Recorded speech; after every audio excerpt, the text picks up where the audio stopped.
What Sunday. up? What up? What up? What up? What up? What Good up? morning. Sesh Sunday. Yeah, welcome to Sesh Sunday, folks. How y'all doing out there? As always, what you smoking on? Some deluxe. Some what? Deluxe. Deluxe. Okay. By who? I got it from our friend, Oh, okay. so I don't know. Okay. We connected. Is all we And he saying, was you really know? good on the TV as usual too. I mean, he was great. Yeah, what's going on, everybody? How y'all doing out there? We give you some time to hop into the chat, connect with us. I'm smoking on. I actually don't know. It's a mixture of a couple of things. And this is a Lazy Bee pre-roll, so shout out to Lazy Bee.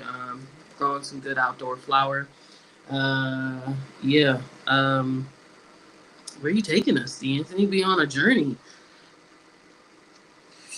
Did you pull up all I'm of right here Russell? actually. Oh, I'm sorry.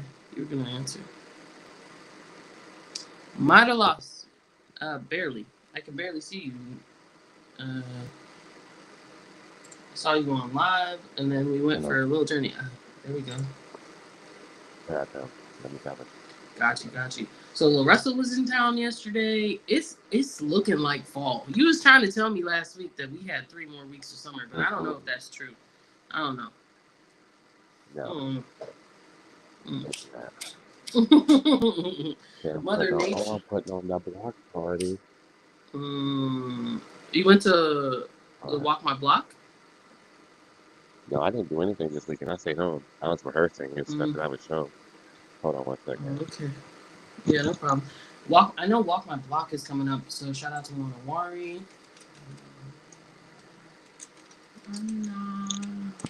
Okay, Wari. I'm like, but yeah, I haven't finished, Ibai. so I've been like rehearsing and stuff. I gotta leave Okay. one.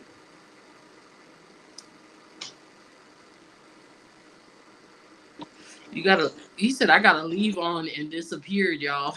Took off on Yeah, us. I What don't I'm know what's saying is, going on. I think you be in there because I can see you, I can hear you. Things are good on my end. Uh, Hmm. One of Ari's Walk the Block event is September 27th from 1 to 7. I always recommend if you want some good cultural history of the CD area, go to Walk the Block. I'm Um, off the block for sure. yeah, you like what you're Hmm. seeing? You I like what you're haven't seen the seeing? one, but I always see the results every year. I'm usually gone around this same time every year, so Say, I'll sit there. honestly, I was gonna volunteer last year, and then I ended up being in Colorado the same weekend Yeah, and as I the. was gone in Portland at the same time, Yeah. But and we shout did out it to live them. gone. We did. And I just wanted to say the other thing about the Central District. I saw a video, and it has to be Erica. I think her name's Erica, the owner of Fats Chicken and Waffle. Her son just Yes. dropped a video talking about the music history that exists in the Central District, and it educated even me. You know what I'm saying? On the steeped history, Black history that exists in the Central District, in relation to music. With what's his name, Jesse. Quincy, excuse me, Quincy Quincy Jones, Jones. Mm-hmm. Jesse James, and Quincy. Quincy Jones. Hey, more power to the people. You know what I'm saying? But shout out to the Central District because, like, it's so different now when you really think of its heyday. And shout out to places like Black and Tan Hall, Wanawari. Like they're doing their best to keep the history, the Black history of Yeah. Seattle alive, and I commend all of those organizations. And Africa Town. Mm-hmm. Africa Town is another smart way and approach to it. You know what I'm saying? What they've got going on. Um, but yeah, did you watch the fight last night? It was live streaming on Netflix. Listen, I when I tell you that I was just telling somebody the other day, I'll be in my own world, so everything that happened, I didn't even know about it. The moon, didn't know the eclipse, missed it. The shooting, heard about it later, like then figured out all the information, all the stuff, still was clueless. Like the fight didn't know what happened. I was Mm, just here. I just was yeah. here. Hey, I get it. You said you was getting ready for a show, and it takes that level of dedication and energy. I'm hoping we can have another musical guest up here soon. I'm in talks with someone that I think we can have that conversation about what creativity it requires. You know, focus, dedication to your own thing, like ignoring other people's worlds. And Yeah. unfortunately, that mindset is programmed into us, I think, based on the current place we live in, right? You know, revolts are happening around the nation right now. You know what I Yes, mean? they are. Anime flags are being raised around the world right now. And Americans are like, no, what's the fight that we can stream? We should or shouldn't say prayers and thoughts and to a bigot. Uh, you know, I just I want y'all to find something better to talk about, or at least care about, in your daily life. I'm not saying ignore those things that are happening, but I think manage them appropriately because they're all a distraction from the bigger purpose and And goals. and there's other positive things going on in the world. Cardi B dropping a new album in a couple days. You know what I mean? That's Her promo positive. been nice. She been on a She's run. been, she She has been on been. a You know what I run. mean? There's so many positive things that we could be talking about daily. Honestly, and I try to encourage folks to focus on those things. You know, I'm not saying not engage, stay unaware. No, don't do that. I'm saying uh, know what's happening and then figure out how you can align your life purpose and what you got going on to sort of circumvent those issues. You know what I mean? And that's what I've been preaching since friggin' 2020. We were talking about COVID. Like, if you didn't have that awakening of what the hell are we doing here and how much control these individuals have over our daily lives with the closure of everything, and you live in Washington State, Mhm. but like the What's selective wrong? closure. Because if you was selling cannabis, we ain't closed not a damn door. Essential workers. All right, I That's ain't never worked so essential hard. all day too. Hours, bro. Hours masked up. Swiggle. Just lines. So shout out Swiggle. What's going on? What's going on? But today we do have a guest.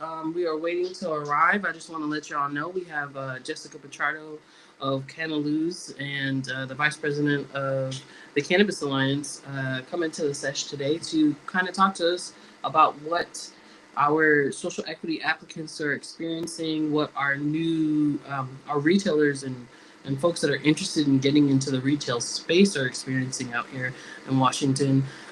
I think we do a great job of connecting our audience to farmers and processors regularly, but I think you need to hear from the retail aspect. Not a lot of retailers like to open their mouth, and I wonder why. We gonna find out. We gonna find Okay. out. You know what I'm saying? In the meantime, I did want to. Nothing much, Swiggle. We gotta have you up here at some point in time. You know what I'm saying? Maybe not today since we got a guest, but in the future, see what's cracking on your side of Hey, town. Swiggle, come to Rappies with me on Friday. Yeah, yeah. It's so good to chat with folks that are, you know, living in other places. I love our sesh because we get to connect with community weekly. It's like, what's the purpose? To talk to That's how friends we that we, started it. Yeah. yeah, to talk to friends, to connect with community that we can smoke with every day.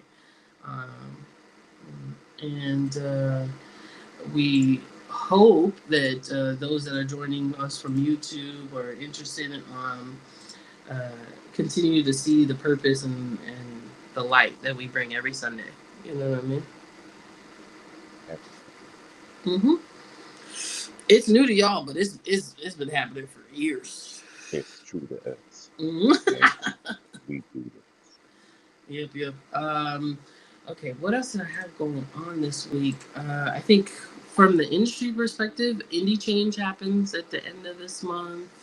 Um, uh, we got the Cannabis Alliance board retreat coming up where we are always shaping great leaders, myself included, to get aligned prior to our legislative session. Make sure that the goals are um, locked in for the board members, and I can't wait for that. Honestly, people are like, "You taking a vacation from work to work?" Hell yeah, hell yeah. Why not? Uh, what else? Um, Interestingly enough, I heard. Well, interestingly enough, it's not really what I heard. We just passed policy in the state that makes it, I guess it's rule, so not necessarily policy, but it's rule making, where you can have your green card and use your green card as a form of access into a cannabis dispensary. And y'all remember when we had the immigration lawyer on here, Yes, we do. Lori That's Lucia. a trap. That is a setup. Right. And so, and it, like, I think I see it every day now working in a retail shop. How many individuals are like, they're trying to use out of state, not necessarily like other states, but out of United States IDs to get access to purchasing cannabis. They're using their residency card now, and and it makes me so nervous. And I can't tell you how to live as a grown adult, right? I can I can only make it my best recommendation that you participate in the legal industry for employment, Yes. for your needs, um, once you are a United States citizen. So hear And me when I and say and this. also, if you need something, there's a lot of people that you might know who might be illegal citizens who don't have a green card, who don't need one, who are going to help you out. Right, right. Ask a friend. When they go to the store and get some groceries, tell them to pick you some up too. Okay. So yeah, you've got friends. Use them. And speaking of friends, let's bring on Jessica Pichardo. How you doing today? Good morning. Good Good morning, morning. everybody. We up here early and getting to it. Do you think you want to kick off our questions? Thank you for joining us. And actually, why don't you do an introduction? Let them know who you is. Yeah, good morning, everybody. I'm always in Sesh Sundaze in the chat, so I'm excited to be here. My name's Jess Pichardo. I'm the founder and owner of Canna Luz. We're a retail operations consultancy. We also focus on equity advocacy, and I'm excited to be here. Okay. So I got a Yeah. question for you. With your 10 plus years in cannabis, what do you think the most common challenges retailers overlook when it comes to building sustainable operations?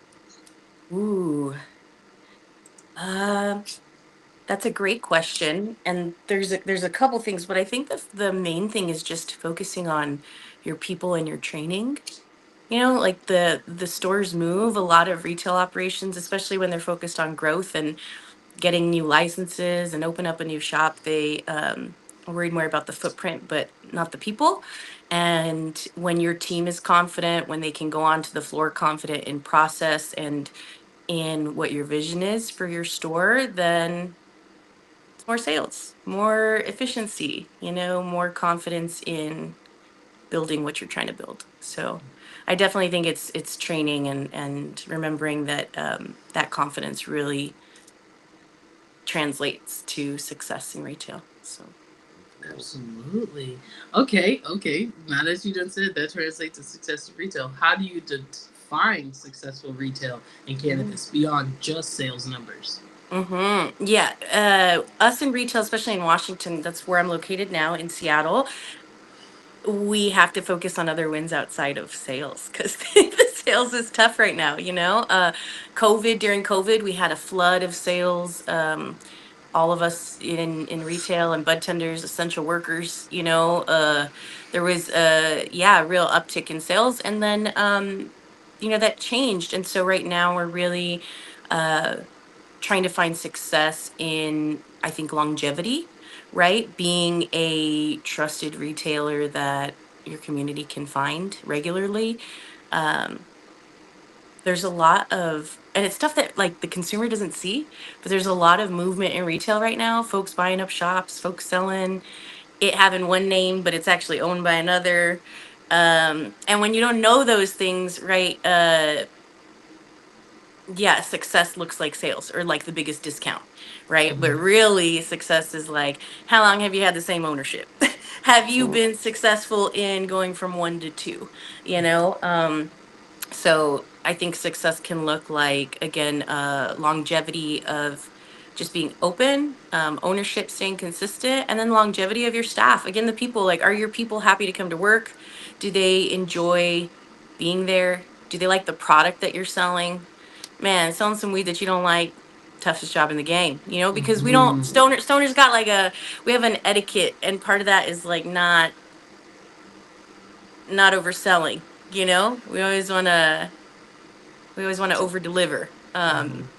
And so yeah, making sure that you have product that you like to sell, I think is good. That means you have good vendor partnerships too. So 100%. I'm gonna mhm. say that 100%. If the weed ain't banging, I don't want to be slinging. Don't ask come me on. to sell some booth, and not super booth, some real booth. Don't ask me to do it. You I'm you gonna get sound like a weed pimp with that I verbiage was you just just about to say, I'm used. like, where's the TBC merch with that? Like, You if it sound ain't like banging, a I ain't pimp, slaying. Like, I need mad. that. right? Stop. Write that down. Write that down. Copyright infringement. I'm No, no, telling no. y'all We Grab right a we now. got the ashtray. footage. We got the footage. You heard it here first. Oh, wait, wait, wait. Comments. That's a big yikes. Is the Cannabis Alliance working with other industry organizations like Wakala? I mean, WCLA. To do what? I think I missed that. What's the Yeah, chat that saying? was FDG. It just said that was the question: is the Cannabis Alliance working with other industry organizations like WCLA? And just let's be clear: we are board members of the Cannabis Alliance, but we run our own things. So we gonna take the Cannabis Alliance hat on and off. Just do it Yeah, on and FTG. off. Thanks for the question. And that's really important, actually, what Lotta just said, right? Like, we are both board members of the Cannabis Alliance. I'm the vice president of the board, proud to be. Um, and we are a nonprofit member based organization that is made up of like 100 plus members, right? From advocacy folks and patients to producer processors and retailers to ancillary businesses like mine. I don't touch the plant, even though Canna's in my name. I don't touch the plant for my work. And so all of those people combined, we ain't never going to agree on everything together, but the Cannabis Alliance is really dedicated to being the space where we can find solutions and bring folks together. So, to be frank, WCLA has leaned on the Alliance for support and information as they've been getting going, and we really appreciate, again, having additional voices. Volume is really, really important. And the Alliance has been here leading for 10 years in policy and legislature. So, we Wow. just turned 10. We're really, really proud of that. I've been part of the Alliance for gosh, like 6 years now, which is pretty wild. So to go from a member and a volunteer to, all the way through into a board member, it's been really amazing to see that sort of solution driving, right? You Because you you auntie in the you know game. and we're out here just trying to, again, bring folks together, and that doesn't mean that we're going to come together and be stoked and happy. Like, I want to hear what you're angry about, because I'm angry too. LCB, they really just make our jobs very difficult, and that success we talked about is even harder to find when we're not working together. So to answer your question, FTG, yes, and in the ways that make sense, we're leading our own legislation and things that are important to our members. Like the Cannabis Alliance is really focused on cannabis hospitality, which Lotta is the chair of that committee. So in really, really amazing hands. Like, I mean, truly, we have some really amazing leadership. And as vice president of the board, with that hat still on, one of my biggest goals has been to diversify our membership and our board. And the only way you can become a board member is if you join the alliance. So FDG, y'all in the comments, hit me up. Let's get you as members, and get those voices going. Because I know y'all got a lot to say and we want to hear it. So I think that answered the question. And I'm going to take my Absolutely. alliance hat off for a second. Yeah, Like yep. I I in the comments, Period. FTG said, right? Okay. We appreciate all your work and knowledge. said. Thank you, thank you. Yeah. D'Anthony, you want to get on? Next question. So, Yep. in your experience, what are some of the best practices for onboarding and training bartenders so they feel prepared to educate consumers, not just sell them? Tell to them. Ooh, I like this question. And I was talking to somebody about this recently because onboarding a lot in retail cannabis. First of all, the attrition, the turnover when you get new people, is like in the like 80th percentile. It's really high. So folks don't last. And what that also means is that when you're hiring, sometimes you're doing it in a rush, or you feel like it's a rush because you need someone, right? Any managers out there in the chat, finding coverage in the morning at 7 a.m. ain't the vibe. It ain't the vibe. But when you're crunched, right, sometimes you're trying to hire quickly. And so what that can look like in the onboarding process is, welcome to Expat Shop. We are so stoked you're here. Here's your till. Go. Like, go start selling immediately. And I think a really good onboarding does include shadowing, especially when we have experienced bud tenders roam in the market. It's good just to like pause and be open to being new at something. And even if that newness is just a new shop and a new way of doing things or a new team, it's good to just kind of pause, shadow for a minute, and then jump in. We know you can sell weed, that's why we hired you, right? But throwing people right on the register, y'all, they don't like that, and the customer don't like that either. You know what I mean? I don't know if y'all have gone into a shop before but gotten the newbie, and I you know the do, new. and I don't like it. What was your Mm-hmm. experience, D'Anthony? Tell me when you I like just get a don't. newbie. You know what I mean? I don't like it, period. Because when I go to shops, I usually am there for a couple of years. The original staff kind of knows me, knows what I like, knows who I am, knows how I move. When I come in there and I want to get what I get, you're also now bringing extra stuff to my attention, trying to show me extra stuff to buy, and I don't want that. So I already came here for what I wanted. You know what I mean? Because Mm-hmm. I Mm-hmm. didn't start smoking today. I didn't start coming here today either. What I mean? Yeah, So like when we started smoking, when back when pre a 502, right? When we used to go get weed, like if a different weed man showed up, you'd be like, huh? Who are you? hmm Like, I don't I'm and know not this picking and up man. today. Yeah, I'm not picking up today. I'm gonna text Carl later. You know what I mean? Like, I'm not gonna do that. And so I understand that, but you don't like that because you haven't had someone prepared, right? If you had someone prepared who was like, totally, I know I'm new and you're used to dealing with X, but like, I got you. What are you looking for today, right? When you come with that sort of confidence, you're confident in the bud tender. Like, all right, they're gonna be able to sell me something that I'm gonna want to smoke today, even though they're new. Maybe they're my new Carl, mhm, but you don't know that right, until right, so that shadowing is really important because it also is a way for Carl to introduce you to new dude, right. new homie, right?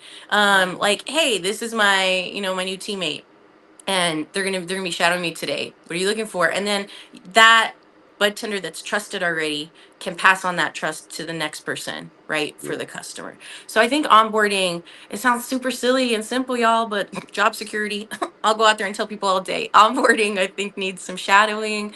And then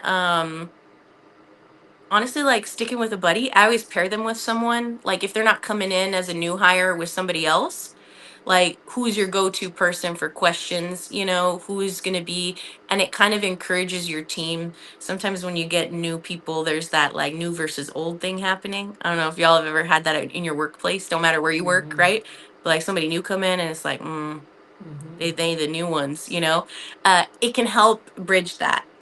It could be like, all right, well, one of the old ones is going to have to bring you in, under the wing. So kind of partnering them up with somebody for success, I think, is really I helpful too. walk up in there, you gon' show me. Ain't no bridging, I'm bridging the gap. Right, so I Well, say it yeah, just ain't there give. no more. I'll those give are a couple word. things that I think onboarding is sometimes can miss or we don't think about, Mm-hmm. um, That girl Jamie in the comments said not even hands-on training for DOH system. It hits the ground running. right, like, okay, here's your till. Oh, you're MCC, we love that, we're hiring you because you're an MCC. Okay, go. Excuse me? If you are an MCC out in the chat, there's a process with that, right? But we just got a new system. Where are the tools? Where's the laminator at? Like, what am I doing? You do not want your team leading your customers that way, y'all, because they have options. They have options, and maybe they Yep. won't come back. So, Right. Yeah. yeah. But Whew. see what sucks sometimes about going to places like that with new people is it's not like the bar where you can go to the bar and you can see the new bartender and your bartender and you can wave like a normal wave where you really can't do that. I do it sometimes. I'm like, oh, you can go because I don't have time for that. But it's just difficult because you can't if you're in line. Whoever's next, you gotta go. Mm-hmm. That is a. interesting dynamic, and I like the line because it makes sure everyone gets service in the order that they arrived into the space. But if you want to choose somebody else, I never trip. Like I feel like some customers like they do it with it comes off like I don't know you and I ain't fucking with you, right? And so like as But a butler, sometimes you it's can be just, like, yeah. but at the same time, I'll be like, no problem. Hi, come on next. Come on next. I'm gonna run through the next 4 people while you waiting for your person because that's what you decided to do here today. You know what I mean? So you always gotta respond to it appropriately as the butt tender in that situation. Never take offense to it. Like he's expressing, he doesn't know you, and you know what? Get the service you want. Get what you desire up in that piece, and at Yeah. least you know. That's part of the loyalty that brands and stores are building too, right? Is Mm, the loyalty to the bud tender, or to the knowledge, right, that they're getting from that. So, and I love what you said, Lotta, because it's really important for bud tenders. Yo, I don't know how many times I've coached, because I've run 10 shops directly as a manager, run 10 shops across Colorado, Washington. So like I've done it. get out Oh, we look cute. So we do. here. And in doing that, one of the things I'm not having to like coach a button. There's always one, is how to adjust their urgency at, at the till. Like, you sound great. A lot of you want to run through 5 people while, we're waiting for one, but you also have the bud tender who's running with one person while you're running with 5 because they don't know how to get rid of that one person. hmm Like, they don't know how to work that customer through the Process. process. And that So means that is a part of the training that in my experience in management that I am offering. Like you need to know your inventory so that you can really ask the questions to get your customer through your product list quick enough. You got to know it. So like the quickest is how you want to feel. Well, how much is your budget and what category we shopping in? How do you like to shop? Once you get those things down for somebody, and then you start paying attention to how frequently you see them. Oh, okay. Let's go to the dabs, my guy. I got you. And like now you have time for the conversation that you want to have in the walk over because you already know where they headed. But the first time meeting them, you got to get through the who, what, where, when, why, and how. You I know what I hear mean? I hear the, like, how much are you wanting to spend question, Mm-hmm. but as a manager, right, who wants to train my team to upsell and cross sell, Mm-hmm. right? Sometimes like knowing that number is helpful, but also you're already painting a ceiling. Maybe they Mm-hmm. want to go to the attic. Maybe they got an extra 20, Mm-hmm. and like they're like, all right, I'll put 15 in gas instead of 20, and I'm gonna spend an extra 5. Like, you don't know that, right? So Mm-hmm. they could still do that, but I feel like sometimes asking them the price immediately can put you there. And so one of the things I like to ask, just period, is like, what are you looking for? And I know that can be really, really vague, but it's helpful because if they Mm-hmm. say, well, I'm looking for something 30% THC, I know who you are. Oh God. If you say like, oh, well, I'm working from home and I need something like some joints to like get me through the afternoon. That's me. I'm shopping. That's what then I know Mm-hmm. what you're looking for. And maybe price isn't important to you. Y'all, Mm-hmm. people out here driving Teslas and trash can cars out here. So like, let me take your money, Mm-hmm. for those that are community, who are value driven. I'm gonna make sure that you get that value that you need. Mm-hmm. But also, like, we're selling weed in one of the biggest metropolises in the country with people Mm-hmm. who play about their money around here. So like, as when Absolutely. we talk about success in retail, right, part of it is like asking for the sale. Leader once told me, like, you got to ask 10 times to get the one yes, right? Like, you're gonna get 9 no's. And Mm-hmm. so better start swinging, you might not even see these people again, and if you Mm-hmm. do and you sold them something they like, they're gonna come back and tell you you know 100%. yeah. And if you did, Yes. they're gonna tell you the opposite. Yeah. Yes. And I think the it you should know the area you're located in. Mm, You know what I mean? The customers you regularly serve, probably like their median income. That tells you again a bit of the experience. Of course, you have stop through, but again, spend more time in a pot shop, and you will get really great at assessing people just from the way they walk into the door and how they greet you, Body bro. It's language. like all of it, bro. You One don't to even 10, think. what kind of day are they having? You know Mhm. how they when they walk in. You know, like you don't Mhm. even have to. And so, in a lot of the training that I build, which is also part of what Canna Luz does, is leadership training. We talk a lot about that. You know, observation and our intuition really is one of our greatest sales assets, period. Mhm. You just have to be open to being present and like aware of what's going on. And so that means keeping an eye out for body language. You know, someone a little aggro coming into the shop might want to keep security closed. You know, like is Mhm. somebody perhaps not actually fit to be sold to today because they look like they sipped on something a little too much before they came in. You know, we actually can't serve to people who are under the influence or who appear to be, right? So yeah, that observation's really helpful, really helpful. Yeah. FTG has a comment before we get into the rest of our questions because you flying through this. Okay, let me let you know. FTG says retail use secret shoppers to ensure the staff are hitting objectives and values if they shop at the shop maybe. I'd love to see this implemented in cannabis. 100%.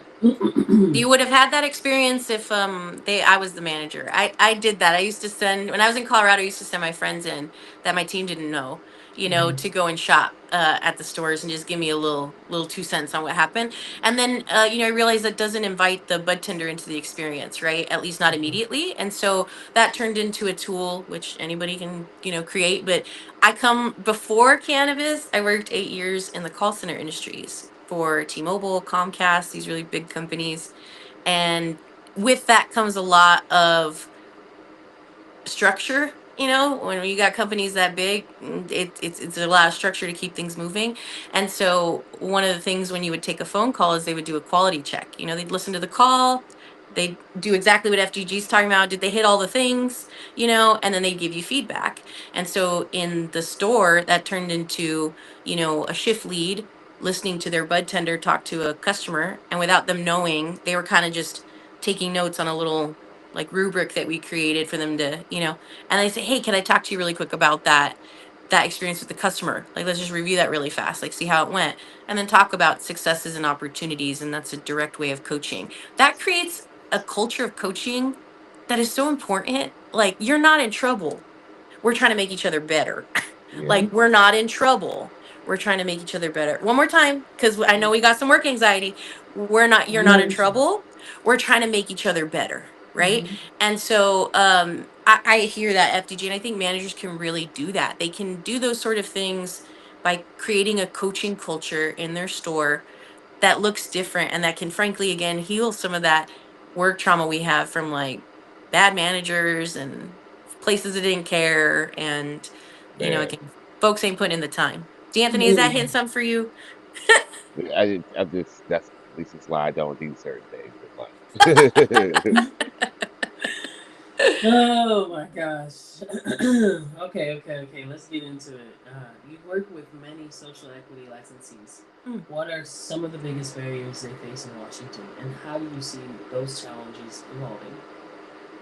Yeah, I want to name that my introduction to the social equity licensees is one that's been the work that I've been dedicated to like my whole career, is trying to find more corners for us. Porque they made marijuana a bad word, and all of a sudden, there's only 2% black and brown ownership in Washington cannabis. So, uh, not okay. Want to change that. And so I've always really been dedicated to not only being the representation, but also trying to find more of that by building up leaders and bringing people in. And I was introduced to the social equity licensees through the state's program for equity in cannabis, and was a mentor that helped them with technical assistance. And so through that, frankly, I always just tell them too, like I feel crunchy with the word mentor because like they're teaching me so much too. Like I consider them colleagues. These are people who are business, you know, folks who are and entrepreneurs who are creating their own lanes, and I'm just stoked to support them. So what was the question again about the them? I wanted to make sure I introduced how I you know had started working with them. Yeah, what are some of the biggest barriers they face in Barriers. Washington, Yeah. and how do you see Yeah. those challenges evolving? Yeah. You know, biggest barrier is that when you're considered a social equity licensee, which you are just really overstudied and underfunded. You know, everybody want to know things about your business. Every As you're getting support along the way, there's still just more that's needed, you know. And one of the biggest barriers that folks continue to talk about, and Alliance hat on, we're trying to focus on, is location finding. It's so difficult because these buffer zones that have existed for 10 years that are made up numbers, right? Like, we legalized weed and we said, how far from a school do you think is safe? Let's say 1,000 feet. We made these things up so we can change them. But those buffer zones exist and remain really, really strict. And it just means there's not a lot of retail property to be found. And we're in the midst of trying to award 69 more licenses. So, whew, Mm-hmm. whew, whew, whew. Yeah. So the location finding's huge, and access to capital. Uh, Mm-hmm. And then, how is it evolving? how's it evolving? You know, I will give Washington, you know, a prop, because we are one of the only states that provided funds to our social equity licensees, like direct to their pocket. And so that's huge. They had to spend it on, you know, and they need to if they're still active in it, but they have to spend it on very particular things. They can't spend it on inventory because government ain't gonna buy you weed. Crazy. You know, Okay. you can't spend it on purchasing a building. You can lease it. That's weird. We're trying to build generational wealth, but okay. You know, can use it. You can't use it for things like marketing or promotion. That's weird because we're trying to tell people about it. But you can use it on things like camera systems, display cases. You know, other really high ticket items that um, you know, are important when you're getting a shop up and running. So it's evolving in those ways that grants are becoming available, but in the time where our economy is really challenged, it feels like those things might actually start going away again. So while I'm not a pessimist by any means, if anybody who know out there that knows me, no, I don't live there. But I do see some of that, the writing on the wall, that, you know, the funding that we were doing is now evolving into a negative space, perhaps. You know, we might not have enough of it. So Okay. Dare I say, this is I'm wearing Lotta's hat. okay, I got Jess Okay. hat on too. I got Jess hat on Lotta's too. hat. Dare I say, this is the thing that has plagued the cannabis industry nationwide, and the social equity efforts nationwide. It sounds really good. Some of it is great. Some of it is great. But none of But it the works. none of it works. No, I'm gonna join you there again. Jess, you know, Jess hat on. None of it works. You know, I I say that not sweepingly because I just celebrated a really amazing grand opening this week with a businessman who built up his shop and is considered social equity. But like, again, what is that, right? Shout out Is to that Jess. working for him? You know, but the in general around the nation, it's not working, and it's because intention feel no matter your intention, Mhm. you gonna do it 10 years late and you want me to feel good about it.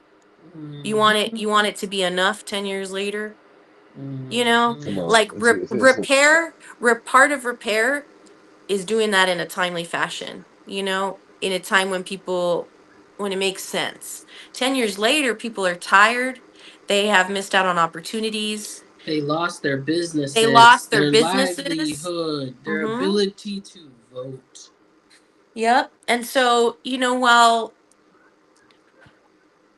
I think sometimes we are met with, I'm gonna give the deep question, like, why are we still doing this? You know, and the reason is, if we don't, Who will? if us, if exactly, if us as thought leaders, right, don't, somebody will, and who's that gonna be? And that's a scarier place than here right now. Yeah. You know, that's a scarier place for patients right now. You know, these are true access points for people. This is considered medicine for me. You know, I really appreciate being able to participate in a session that's meant to just, because we get those too, right? But this truly is medicine to so many people. And so it does concern me what that can look like. Um, Look at America. When you let Mm-hmm. certain I people was just lead. about to say that. I was just about to say that. Ugh. Yeah.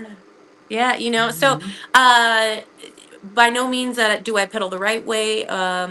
By no means do I peddle. I just peddle a way. There's a billion ways to do business, a billion ways to live and walk in your purpose. And I try to do that intentionally and just try to leave things better than I found them. And that's what I'm attempting to do with supporting our social equity efforts here in Washington Mm-hmm. because they ain't working.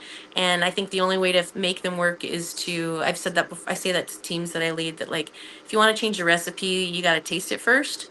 Like what's off, Mm-hmm. you Mm-hmm. know? So Listen, systemic. This is what we call a systemic issue. yeah, and Is I'm not gonna it's play. I'm not playing with you in this. You know what I mean? Like it mm-hmm. get funky, I'm moving away. But Yeah, like but you do have to taste it. And the thing is that as frustrated as I want to be with external factors, whether that be the LCB or when I was working for other companies and not for myself, whether it be the direction they're going or decisions that are being made or whatever, I can always keep moving forward how I need to. That never absolutely. changes or shakes the way that I operate. So, and I'm operating in a space of, again, trying to find equity and representation in an industry that continues to make it really hard to do that. It's really wild. Really Ooh, wild. comments. Someone said try Anchorage, Alaska. Ooh, Funny. yeah. I think I that lived came in. I lived in Go. Fairbanks for 4 years. Oh, The last frontier really will do something to you. And finding community out there, y'all. I had my quinceañera in Alaska. Y'all I had to write a letter to people telling them what it was about. Y'all want to come to this thing? Y'all want to come to this oh, thing? So yeah, I Mm. hear that. I hear that in the comments for sure. And then Jamie said, would we need to pressure our individual cities or at state level? The answer is both of them. Both, both. and Yeah. that's a really great call out and something that we're seeing some change in right now. The Alliance, I'm shouting them out, not putting the hat on, but the Alliance was present and active in Tequila over the last, gosh, I think year. Um, at city council meetings and at planning and development meetings. That's right. Trying to adjust the retail zoning in Tequila to expand that. And that actually was voted on and passed this past week. So they're like Tequila's gonna get some more pot shops because we're going directly to and we weren't the only ones, but we were definitely yeah in There we go. community trying to Boy. yeah, giving a damn about policy. So we do Mhm. need to go more local, and at the state level, the alliance kind of has that covered for you. So Hmm. Okay, we coming down to the last wire. You don't you. I think the guest that pushed us actually to the full time span in hey, conversation, and we appreciate it. Yes. yeah, Um. Oh, let's see. Well, I think we shared one before, but maybe you have others. Can you share an example of a retail practice or model from another market that Washington could benefit from adopting? ooh, without just naming vertical integration because I don't know if that worked, but it's just different. um. And for those watching, like in Washington, I started my career in Colorado as a bartender in a medical only market, and that is a vertically integrated state, which means you grow weed, you sell weed, is name brand. So like if I grew Canna Loose weed, I would also sell at a Canna Luz shop. But in Washington, you can't grow and sell weed. You have to do one or the other. So That's so weird. it's not that direct like way up, right? That's it's just not vertically integrated, and we have it different. So without saying that, because obviously that's the biggest difference I think from a lot of markets. Frankly, I think it's the actual I guess the regs or the laws that prevent you from doing things like deli style or different sorts of packaging, right? I miss smelling weed. Stoners know the nose knows. And, there's stuff that I'm like, oh my God, that sounds so great. Label looks good. You're telling a story, bought it. And I know that if I had smelled Trash. that before, I would not have bought that. I would not have bought that weed. So, Hmm. Trash. yeah, so I think, retail models that allow us to experience the weed in bigger ways, we're missing out on due to just really strict regulation. However, if you want to experience that, shout out to our tribal stores, folks like Commencement Bay. They have some deli counters that you can shop from. So there is some some of that making its Or way. just travel to different states and see what they working with. You know what I'm You saying? See know, how they moving. Mm-hmm. honestly, you remember, I don't know if y'all ever saw those like state maps that people get of like I visited all 50 states and you scratch off the state that you visited. I want one of those but for the purpose of weed. You know what I mean? Yes. Like yeah, we could start working on that, you know. Copyright. That's ours. Yeah. It's That's on ours. here at Collaborate. 9:19 and I'll 57 make this seconds. printable on Canva tomorrow because we need to do it. We said Listen, it on here. if Okay. you want to make it and collaborate with us, let's talk a little bit. We Okay. could talk that way, but if you just want We're to say that's you, we coming. you and I All good right. collaborators. I think we'll get it. I mm, if I had to throw my hat, my name in the hat, or a response to that question, I would say, coming from the veterinary industry, like the education you get from the vendors of like the manufacturers of drugs or just food, you have to sit through this training on these Mm. products in such detail Mm. so that you can sell that.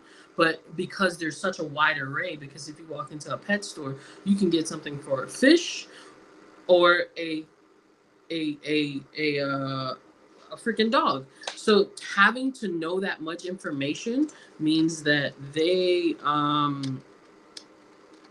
train you Yeah. extensively. And I just don't think enough of that has been happening. I like the tap tap tappy. The So I don't think. I don't think that's been happening. So yeah, that's what I would say we could adopt. The Can I like, can I yeah, add go to ahead. that when you're Yeah, done? dude, I'm done. You said me. Is that it, even with using that our MCC program here in Washington, there's three different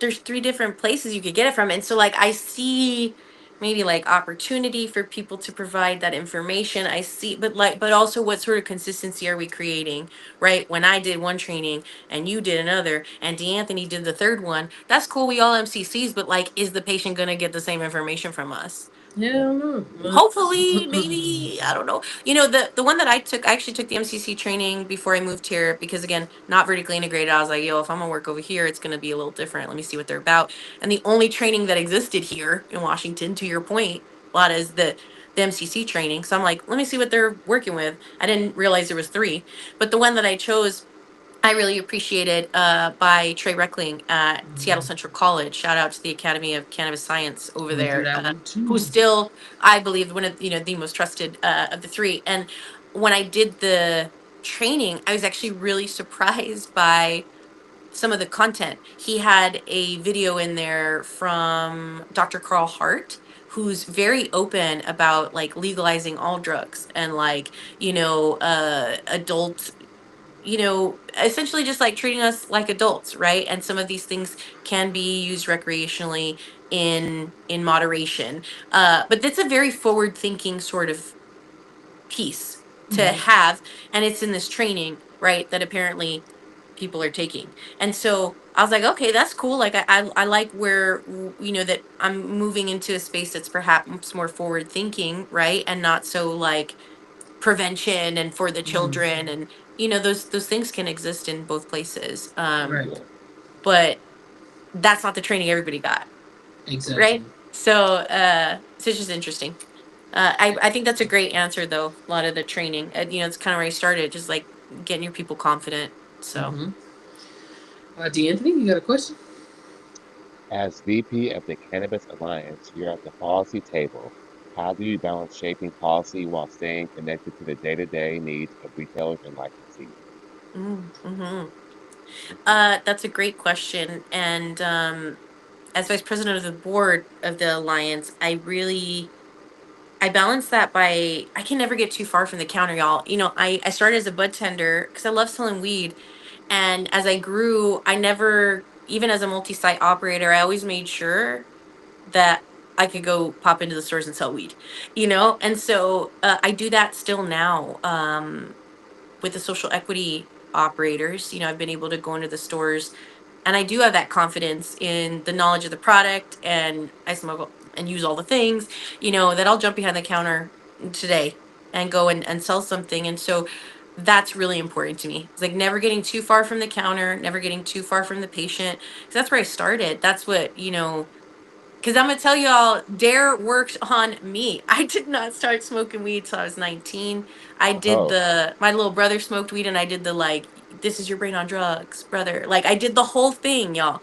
That was me. And so to fast forward to what my life is now and to like breathe life into this hilarious. career is wild. It really is. And so yeah, I really just don't ever want to get too far from the patient and the counter that deeply showed me and lit my purpose, in life. And it's brought me so much, quite literally the plant has brought me so much education, opportunity, love, inspiration. It's really brought me so many things. So I, yeah, never get too far from the plant.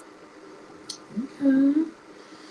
Last couple questions, and we rounding out the show at 9:30. So if you have comments, drop them so we can Now, ask right now. Okay, get it together. Shout out to you, Villanova, Block Party, and Alma for hey, tuning in. block party, going over my friends. Right. From a consumer perspective, what do you wish more shoppers knew about the behind the scenes work it takes to keep a cannabis store running? Ooh, shout out to Block Party. I need that. Come on, Uh, come on, come on. yeah. Uh, Gosh, we are the most, if you know someone who's running a shop, you are meeting one of the most responsible stoners you'll ever meet. At least while they clocked in. Because there's just a lot. It takes a lot to run a shop, because we're one of the most highly regulated industries in the country.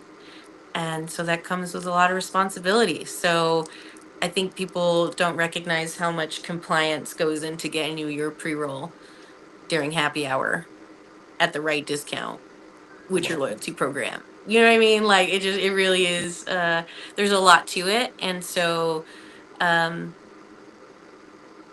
I think that's part of it. I think it's also people don't recognize how many different types of people are drawn to the industry. Maybe if you just like aren't part of cannabis, but when I was running a shop, my staff ranged from 21 to like 65. You know what I mean? Like my staff, wide range of age, wide range of experience. I had people who were engineers. I had people who were, best barista ever.